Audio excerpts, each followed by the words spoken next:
Modern Paris emerges. Imagine a city not of light, but of shadows. A city whose heart was a labyrinth and dark, twisting medieval alleyways, so narrow that neighbors could shake hands from their windows. This was Paris before the 19th century, a medieval metropolis teeming with life, but also with disease, crime, and discontent. It was a city of barricades and revolutions, a place where the physical environment itself seemed to breed unrest. The artist of this era looked to the past for inspiration, to the glories of Rome, the myths of Greece, or the hallowed scenes of the Bible. The chaotic, visceral, and often squalid reality of the streets below was not considered a worthy subject for great art. It was merely the backdrop for life, not its focus. But in the middle of the 19th century, this ancient city was about to be violently, irrevocably, and magnificently reborn. And in the process, it would give birth to a new way of seeing the world. The catalyst for this cataclysmic change was one man's iron will, Emperor Napoleon III. Determined to prevent the constant uprisings that had plagued his predecessors, and to fashion Paris into a capital befitting a modern empire, he appointed an administrator of ruthless efficiency, Baron Georges-Eugène Haussmann. Haussmann was not an architect or an artist. He was a prefect, a bureaucrat, a force of nature, given a singular, monumental task to tear down the old Paris and build a new one. What followed was one of the most ambitious and brutal urban renewal projects in history. For nearly 2 decades, Paris was a city-sized construction site. Entire neighborhoods, home to tens of thousands of working-class Parisians, were reduced to rubble. In their place, Haussmann carved vast, straight, and impossibly wide boulevards through the dense urban fabric. These weren't just streets, they were arteries of control and commerce.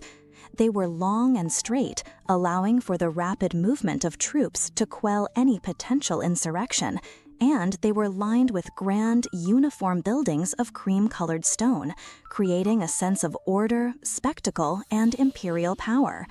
This was the birth of the Paris we recognize today. The city was fundamentally re-engineered. Below ground, a modern sewer system eradicated centuries of filth. Above ground, grand new parks like the Bois de Boulogne offered manicured landscapes for bourgeois leisure. Magnificent new structures like the Opera Garnier rose as temples to a new culture of spectacle. Gaslights illuminated the boulevards at night, turning the city into a 24-hour theater of public life. Train stations like the Gare Saint-Lazare became the new cathedrals, gateways connecting Paris to the rest of France and Europe, pulsing with the energy of steam, steel, and speed. The very rhythm of life changed. The new boulevards, with their wide sidewalks, fostered the rise of café culture and the appearance of a new urban figure, This was the stroller, the passionate observer, the man of the crowd who wandered the city simply to see and be seen, soaking in the fleeting impressions of this new, dynamic environment. Paris had become a spectacle of modernity, a constant performance of motion, light, and anonymous encounters. But how did the art world react to this astonishing transformation? With a resounding silence. The official gatekeeper of artistic taste, the French Academy of Fine Arts, remained stubbornly fixated on the past. Its annual exhibition, the Salon, was the only path to success for an artist, and it demanded a very specific kind of art. It celebrated massive canvases depicting historical battles, idealized mythological nudes, and stiff, formal portraits of the wealthy. The highest praise was reserved for art that was polished, meticulously detailed, and morally uplifting. It was an art of finish, of permanence, of noble subjects. A painting of a bustling, chaotic, steam-filled train station or a rain-slicked boulevard filled with hurried, indistinct figures? To the Academy, this was not art. It was ugly, vulgar, and incomprehensible. It was a sketch, an unfinished thought, a failure of technique, and a lapse in taste. Into this chasm between lived reality and artistic convention stepped a new generation of painters, and at their forefront was a young, defiant artist named Claude Monet. Born in Paris and raised in the port city of Le Havre, Monet was attuned to the effects of light on water and the energy of modern commerce from a young age. When he returned to Paris, he didn't see a city that needed to be idealized or ignored. He saw a subject of breathtaking, chaotic beauty. He saw the way the new gaslights shimmered on wet asphalt, the way smoke from a locomotive dissolved into the air, the way a crowd of people became an abstract pattern of color and movement when viewed from a high window. He and his contemporaries, Renoir, Pissarro, Degas, were captivated by the world Haussmann had built. They recognized that the smooth, licked surfaces and historical fantasies of the salon were utterly incapable of capturing the void of modern life. A new reality demanded a new language. They chose to turn their backs on the past and paint the world that was right in front of them, the fleeting, the everyday, the vibrant, and the profoundly modern soul of the new Paris. This wasn't just an aesthetic choice, it was a revolution. Block 2. Impressionist Cityscapes. The new Paris, with its relentless motion and ever-changing light, presented a profound artistic problem. How could a painter, using static pigment on a canvas, possibly capture the kinetic energy of 1,000 people hurrying down a boulevard, or the ephemeral quality of steam dissolving under a glass roof? The polished, timeless perfection of academic art was a blunt instrument for such a delicate task. The solution, pioneered by Monet and his circle, was a radical new artistic philosophy, Impressionism. The very name, initially hurled as an insult, perfectly encapsulated their goal. They weren't trying to paint a city, they were trying to paint the impression of a city on the eye of the observer in a single, fleeting moment. This shift in focus, from the object itself to the perception of the object, was the key that unlocked the modern city as a subject for art. Impressionism's core principles were practically tailor-made to become the visual language of urban modernity. First and foremost was the obsession with light and atmosphere. Monet understood that we don't see objects in isolation, we see them through a veil of light, weather, and air. In the city, this veil was thicker and more varied than anywhere else. It was the industrial haze that softened the horizon, the sharp glare of sunlight reflecting off a new plate glass window, the soft, ethereal glow of gas lamps on a misty evening. To capture these transient effects, Monet and the Impressionists abandoned the traditional method of smoothly blending colors on the palette. Instead, they applied thick, rapid dabs of pure, unblended color directly onto the canvas, a technique known as broken brushwork. They knew that from a distance, the viewer's eye would optically mix these colors, creating a shimmering, vibrant effect that was far more luminous than any pre-mixed tone. This technique allowed Monet to paint not just a street, but the light reflecting off that street after a rain shower. He wasn't just painting a train, he was painting the thick, particle-filled air it puffed into the station. Nowhere is this revolutionary approach more evident than in his 1873 masterpiece. Painted from the second-floor window of his friend, the photographer Nadar, the canvas presents a dizzying, high-angle view of the bustling street below. The academic establishment was horrified. Where were the details? The people were rendered as little more than quick, black smudges of paint, what one critic famously derided as black tongue lickings. But that was precisely the point. Monet wasn't painting individual portraits, he was painting the city as a single living entity. He captured the blur of a passing carriage, the indistinctness of faces seen from a distance, the chaotic yet unified rhythm of urban foot traffic. The radical, high-angle composition, likely inspired by the new art of photography, creates a sense of detachment, positioning the viewer as an anonymous observer watching the spectacle of modern life unfold. The painting is a snapshot, a slice of time. It doesn't tell a grand historical story. It captures the immediate sensory experience of a specific moment in a specific place. It is a declaration that the anonymous, everyday life of the city is a subject worthy of great art. If the boulevard was the theater of public life, the train station was its engine room, and Monet found in it his ultimate modern muse.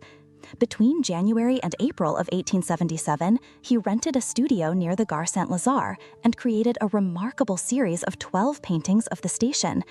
For Monet, this was not a grimy industrial eyesore. It was a modern cathedral of iron and glass, a place of constant transformation. In his series, he wasn't just documenting the architecture, he was studying the interplay between the massive, solid structure and the completely intangible elements of light and steam. In one version, the sun streams through the glass roof, illuminating the clouds of steam from a waiting locomotive, turning the industrial scene into a symphony of steam, steel, and light. In another, the atmosphere is denser, the light is flatter, and the feeling is one of oppressive, coal-choked air. By painting the same subject under different conditions, Monet demonstrated a core Impressionist belief that a subject's true appearance is not fixed, but is constantly changing with the light and atmosphere. He proved that even the most quintessentially modern and industrial of subjects could be a vehicle for exploring the most subtle and poetic effects of nature. Through these works, Monet didn't just paint the new Paris, he forged the very tools required to see it. Block 3. Monet's Urban Legacy. The canvases Monet produced of Haussmann's Paris were far more than just beautiful, atmospheric pictures. They were a profound challenge to the entire artistic establishment and a radical reinterpretation of what art could be. By turning his easel towards a bustling boulevard or a steam-choked train station, Monet was making a powerful philosophical statement. He was declaring that the present, in all its chaotic, fleeting, and industrial glory, was a subject as noble and as worthy of artistic exploration as any battle from antiquity or any scene from mythology. This was a seismic shift. For centuries, the hierarchy of genres in academic art had placed historical and religious painting at the very top, with landscape and scenes of everyday life, or genre painting, languishing near the bottom. Monet and the Impressionists simply dynamited this structure.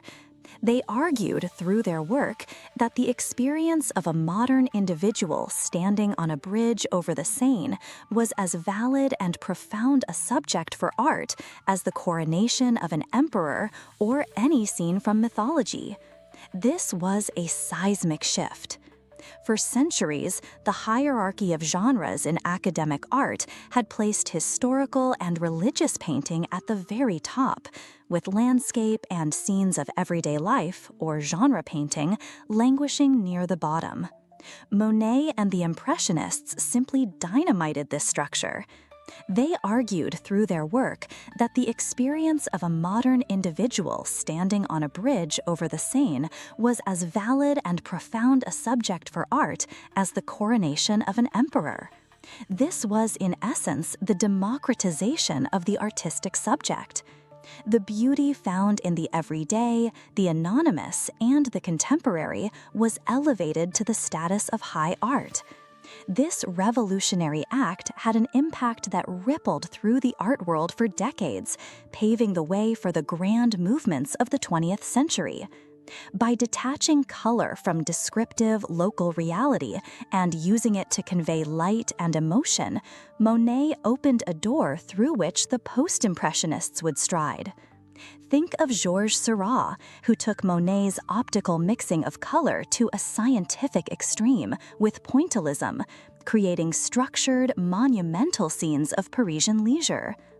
Think of Vincent van Gogh, who pushed Monet's expressive brushwork to capture his own turbulent emotional response to the gaslit nightlife of the city. The path to modernism was paved with Impressionist brushstrokes. The Cubists, like Picasso and Braque, who fractured the urban landscape into geometric planes, were building upon the Impressionist idea that a painting is not a window onto the world, but a subjective construction on a flat surface. Even the Italian futurists, with their manic obsession with speed, machines, and the dynamism of the modern city, owed a debt to Monet, who was the first to truly capture the sensation of movement and the energy of the industrial age on canvas. His focus on the snapshot moment also prefigured the aesthetics of modern street photography, which would later seek to capture that same decisive moment in the urban theater. Beyond the world of art, Monet's vision fundamentally shaped our collective cultural imagination of Paris itself. When we think of Paris, we often conjure an image that is deeply impressionistic, a city of wide, tree-lined boulevards, romantic bridges, shimmering light, and vibrant street life. Monet didn't just document this reality, he helped to invent it. He filtered the grit, the poverty, and the social upheaval of Haussmann's project through his unique lens, emphasizing the beauty, the light, and the spectacle. He gave us an aesthetic framework for appreciating the modern city. He taught us to see the poetry in the reflection on a wet street, the abstract beauty in the silhouette of an iron bridge, and the energy in a faceless crowd. This romantic, light-filled vision of Paris has become so powerful, so ingrained in global culture through posters, films, and advertising, that it's almost impossible to separate the city from the way Monet painted it. His personal, subjective impression became a universal, enduring reality. Ultimately, the power of Monet's Parisian cityscapes lies in their timeless relevance. He was painting at a moment of profound disruption, when industrial technology and urban transformation were reshaping human experience at an unprecedented rate. He captured the excitement and the alienation, the beauty and the chaos of being an individual swept up in the currents of modernity. Today, as we navigate our own era of dizzying technological and social change, his paintings resonate more than ever. They are not simply historical documents of 19th century Paris. They are a testament to the power of art to capture the very soul of a historical moment, to find beauty in unexpected places, and to translate the complex sensory experience of living in a city into something universal. Monet didn't just show us what modern Paris looked like, he invented a new way of seeing modernity itself.